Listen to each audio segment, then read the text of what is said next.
സദൃശ്യവാക്യങ്ങൾ അധ്യായം 13 വാക്യം 8. മനുഷ്യന്റെ ജീവന് മറുവില അവന്റെ സമ്പത്തു തന്നെ, ദരിദ്രനോ ഭീഷണി പോലും കേൾക്കേണ്ടി വരുന്നില്ല. മനുഷ്യന്റെ പ്രാണൻ വിലയേറിയതും ഭൂലോകം മുഴുവനും അതിന് മറുവിലയാവുകയില്ലെന്നുമാണ് ബൈബിൾ അടിസ്ഥാനപരമായി പഠിപ്പിക്കുന്നത്. എന്തൊക്കെ പകരം നൽകിയാലും ജീവൻ ലഭിക്കുകയില്ല. എത്ര വലിയ ധനവാനും മരണക്കിടക്കയിൽ ജീവൻ ലഭിക്കാൻ അതെല്ലാം പകരം നൽകാമെന്ന് പറഞ്ഞാലും വിലപ്പോവുകയില്ല. ദൈവത്തിന് മാത്രമാണ് ജീവൻ നൽകാൻ കഴിയുന്നത്. മരിച്ച ദിവസങ്ങൾ കഴിഞ്ഞിട്ട് ചില വ്യക്തികളെ ഉയർപ്പിച്ച് ജീവനിലേക്ക് മടക്കി വരുത്തിയത് കാണിക്കുന്നത് ജീവന്റെ മേൽ ദൈവത്തിന് അധികാരമുണ്ടെന്നാണ്. എന്നിരുന്നാലും ഭൂമിയിലെ ആയുഷ്കാലം മനുഷ്യന്റെ പാപം നിമിത്തം ദൈവം പരിമിതപ്പെടുത്തി.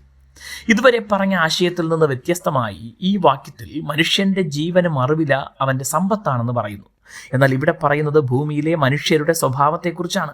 ഒരിക്കൽ സമ്പന്നമായിരുന്ന പല രാജ്യങ്ങളും വൈദേശിക ശക്തികളുടെ ആക്രമണത്തിൽ കീഴടങ്ങി സമ്പത്ത് ചൂഷണം ചെയ്യപ്പെട്ട ചരിത്രമാണ് കാണാനാവുന്നത്.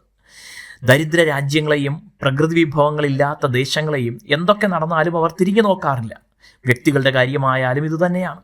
അതിനാൽ സമ്പത്തുണ്ടായാൽ അതിനെ കൊട്ടിഘോഷിക്കാതെയും നന്മകൾ ചെയ്തും ജീവിക്കുന്നവർ ശത്രുക്കളാൽ കൊള്ളയടിക്കപ്പെടാൻ സാധ്യത കുറയ്ക്കുന്നു.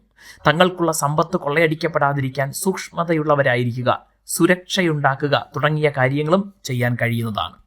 ഇതൊക്കെയാണെങ്കിലും സമ്പത്ത് കൊള്ളയടിക്കപ്പെട്ടാലോ എന്ന ഭയം ധനവാന്മാർക്ക് എപ്പോഴും ഉണ്ടാവും. എന്നാൽ ദരിദ്രർക്ക് ഭീഷണി പോലും കേൾക്കേണ്ടി വരില്ല.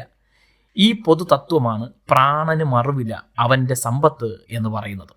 സമ്പത്താണോ പ്രാണനാണോ വേണ്ടത് എന്ന് തിരഞ്ഞെടുക്കേണ്ട സാഹചര്യം ഉണ്ടായാൽ സമ്പത്ത് അനുഭവിക്കണമെങ്കിൽ ജീവൻ ഉണ്ടാവണം എന്നതിനാലും ജീവൻ ഉണ്ടെങ്കിൽ സമ്പത്തുണ്ടാക്കാൻ വീണ്ടും അവസരമുണ്ടാകും എന്നതിനാലും വിവേകമുള്ളവർ സംശയമില്ലാതെ ജീവൻ തിരഞ്ഞെടുക്കും. അങ്ങനെയെങ്കിൽ ധനത്തിനുമുപരി നിത്യജീവൻ എത്രയധികം തിരഞ്ഞെടുക്കണം. ദൈവം നിങ്ങളെ അനുഗ്രഹിക്കട്ടെ.